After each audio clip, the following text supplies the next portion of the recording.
Hey, I'm Ray Girard. I teach the homebrewing class here at the Brooklyn Kitchen, and today we're going to talk beer. The goal of the beers that we're going to demo today are to be refreshing, light, and easy drinking beers that you can consume a few of in a session. Here we have a great example of a German Kolsch beer. Kolsch is actually an appellation like champagne and can only be produced in Cologne, Germany. It has a really light body, it's pale, but it's not boring. The yeast actually contributes what I would call some white wine characteristics.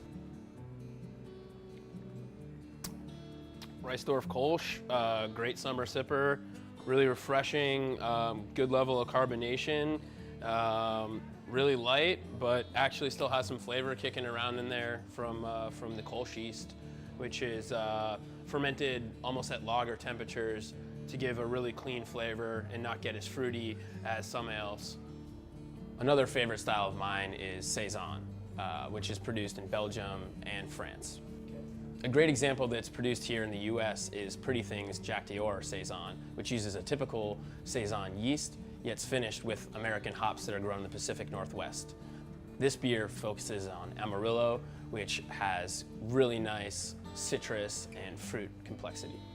Next, we're going to talk about German Hefeweizens. The example we have today is Franziskaner. This is a great German summer beer. It's really refreshing. The yeast is going to contribute some notes of clove and banana to it. Hefeweizen and German ales in general are great candidates to get paired with sausages such as bratwurst, which you can find here at the Meat Hook.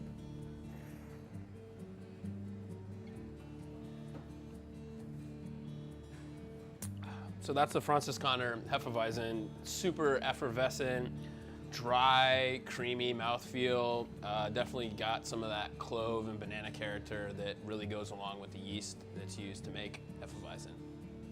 Brooklyn Pilsner is a great example of a German Pilsner as opposed to a lot of that fizzy, watery, flavorless, mass-marketed stuff that you'll find out there.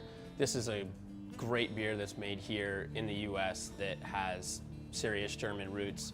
It's dry, it's refreshing, and it has some nice spicy hop aroma. So Brooklyn Pilsner, really nice subtle malt quality to it, yet finishes very dry, has subtle hop flavor and aroma, super refreshing. IPAs are everywhere nowadays and everyone has a favorite. One of mine is Ithaca Flower Power from Ithaca, New York. It's a dry beer, a little bit more alcohol than some of the beers that we were talking about earlier, but they pack in loads of American hops to give you a really great fruity, spicy aroma in this beer. Ithaca Flower Power, totally packed with hop flavor and aroma. Probably the highest alcohol beer that we showed here today, so easy on that one. IPA pairs really well with spicy food, Indian dishes, barbecue. It kind of cleanses your palate and gets you ready for your next bite. Twice a month here at Brooklyn Kitchen, we have an intro to homebrewing class where we teach you how to make great beer at home.